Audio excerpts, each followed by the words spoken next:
a demandé Carole, confuse. Oui, il l'a trouvée morte ce matin dans sa cage. C'est ça, il doit être très triste. Qu'est-ce que tu veux à cet oncle-là? Sa perruche est morte, il est sûr qu'il n'est pas chez les Alice au pays des merveilles. Avec un peu de chance, ça va passer. Le lendemain, le docteur Lépine est arrivé avec sa mallette noire et son air suffisant. Oh! Le mal, là, ça part dans les épaules puis ça descend le long de la colonne, a commencé à expliquer grand-papa, théâtral. Ça fait combien de temps qu'il a ça? M'a demandé le docteur. Pas lui, moi. Ai-je précisé, me massant le dos. Madame, je suis ici pour examiner votre beau-père, a-t-il dit sèchement. Prenez votre temps avec lui. Il n'est pas sous sédatif. C'est juste une question de temps. Hein, grand-papa? Est-ce que tu es prêt à mourir? Oui, ça va être fait vendredi, a répondu le vieil homme, toujours prêt pour une bonne blague. Qu'est-ce qu'il a, lui, là? Il va falloir des tests plus approfondis, a déclaré le médecin en ajustant ses lunettes. Des tests? Ça va-t-il coûter cher, ça? Ai-je demandé, craignant pour mon porte-monnaie. Oui. Je vais avoir besoin d'un échantillon de ses selles puis de son urine. Qu'est-ce qu'il dit? A murmuré grand-papa, feignant la surdité. Il veut tes bobettes, ai-je traduit à ma façon. Monsieur Lebrun, a commencé le docteur en sortant un thermomètre, il faut que vous gardiez la bouche fermée quand je vous le mets en bouche. Moi, mon défunt mari me demandait le contraire, voyez-vous? Ai-je glissé, ne pouvant m'empêcher de faire de l'esprit. Bon, eh bien, on n'a pas le choix. Moi, il va falloir que je prenne sa température rectale, a annoncé le médecin, très sérieux. Pour vous m'aider, hein? Avec plaisir, a répondu grand-papa, toujours farceur. Ah! La bobette? Le docteur fait dire que tu vas avoir une petite surprise, ai-je chuchoté à mon beau-père. Ah! D'accord. D'accord, attention. Non, je ne l'ai pas, là. Ça sera mieux, là. Bonne fête, grand-papa. Bonne fête, grand-papa. Ah! Ah! Vous voulez boire un petit café, docteur? Ai-je proposé pour détendre l'atmosphère? Ben, je n'ai pas ça ou un autre comme celui que vous m'avez offert la dernière fois. Ben, la bouteille est dans la cuisine, là. Je vais aller me chercher un café, grand-papa. D'accord, je vais aller me chercher un café. Je suis revenu de la cuisine et j'ai éclaté de rire en voyant la scène. Oh, mon Dieu! Tu devrais voir ça d'ici, grand-papa. Tu as l'air d'une grosse pomme caramel. Oh! Grand-papa! Qu'est-ce que tu fais avec la machine? Voyons donc. Arrange-toi un peu, là. Assieds-toi, là. Ah, oui? Assis, à là.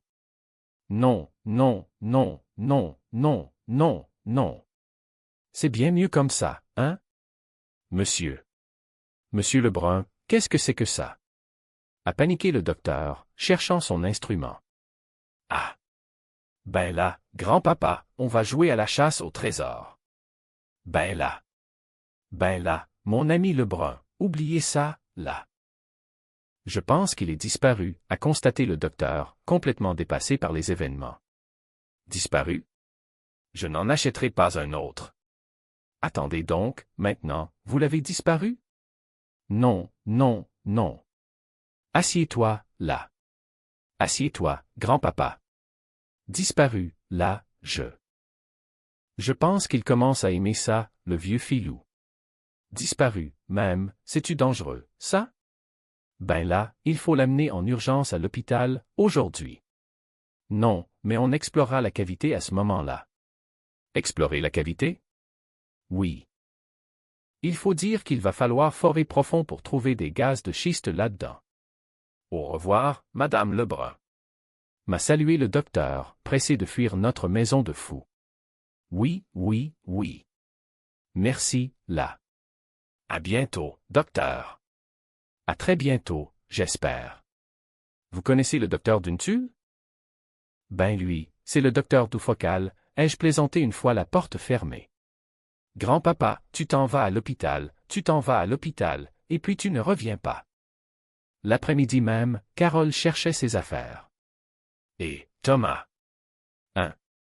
Allô, ma belle? As-tu vu mes livres de psychologie?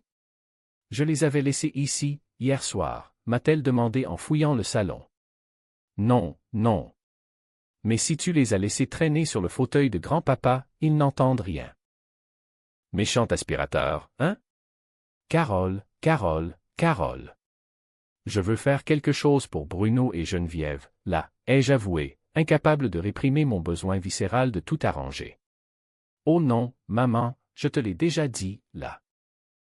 Ne te mêle pas de ça, m'a-t-elle supplié, connaissant mes tendances à l'ingérence. Non, regarde, Carole, je veux m'impliquer.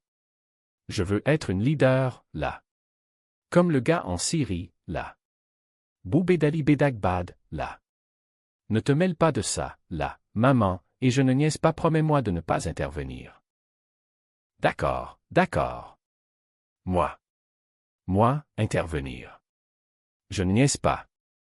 Pourtant, le soir venu, je n'ai pas pu m'en empêcher. J'avais invité Geneviève à la maison sous un faux prétexte. Tu as un petit biscuit, Geneviève? Prends-toi un petit biscuit, l'ai-je encouragé avec mon plus beau sourire maternel. Ah oui, ah oui. Merci, a-t-elle répondu timidement. Ah oui, je gruge les côtés pour pouvoir les tremper dans la tasse de thé bien chaud. Geneviève, l'ai-je interpellé soudainement, changeant de ton. Pourquoi tu tortures mon garçon? Pardon? S'est-elle étouffée. C'est clair qu'il a fait quelque chose qui t'a fait de la peine, hein? Comment tu vas arranger ça, là? Moi, d'après mon expérience, tu devrais t'excuser. Moi? M'excuser? S'est-elle exclamée, indignée. Ça, c'est la bonne attitude, vois-tu? Madame Lebrun, a-t-elle commencé d'une voix tremblante mais ferme, je ne sais pas ce que Bruno a pu vous dire sur nous, mais moi, il faut que je vous dise, je suis désolée. Désolée de l'avoir rencontré, désolée d'être tombée amoureuse de lui, désolée d'être rentrée dans votre famille de fous, mais surtout, je suis désolée qu'il soit obligé de vivre avec une mère aussi dominante que vous. J'espérais quelque chose d'un petit peu plus court comme réponse, ai-je marmonné, piqué au vif. À ce moment précis, Bruno est entré dans la cuisine. Bruno, tu arrives juste à temps, hein? Geneviève a quelque chose de très important à te dire. Ah oui, pour de vrai? A-t-il demandé, les yeux pleins d'espoir. Oui, oui, oui. Oui, j'espère que vous allez être très heureux ensemble, ta mère et toi. Casse-toi. Casse-toi. Casse-toi. Je casse, a hurlé Geneviève avant de fondre en larmes. Hein? Aimes-tu casser, mon trésor? Ai-je demandé à Bruno, complètement perdu. Qu'est-ce qui vient de se passer, là? Qu'est-ce qui vient de se passer, là? Suis-je dans un cauchemar? Attends, moi j'allais la voir et puis j'ai dit. Non, attends, j'ai dit. Je ne voulais pas. Je voulais juste lui mettre un petit biscuit dans la main. Un petit biscuit. Ben écoutez, je me suis dit. Les grues sont de te faire dans l'âge. Je me suis dit. Je vais peut-être faire quelque chose de bien. Mais tu ne vas pas. Mais tu ne vas pas, aïe, aïe, aïe, aïe, aïe. Fais que moi je vais. Non, mais non, mais. Quelle est la situation? Elle m'a dit je casse.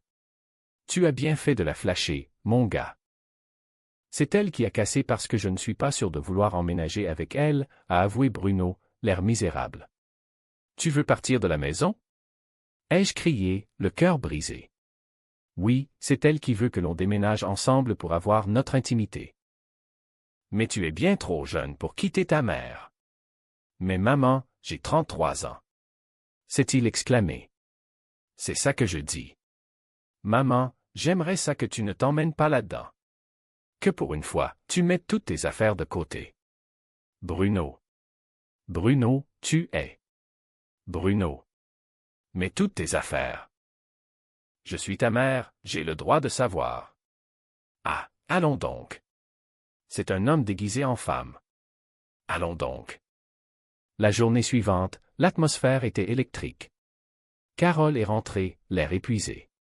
Il paraît que ta date a été un désastre, Carole. L'ai-je accueilli?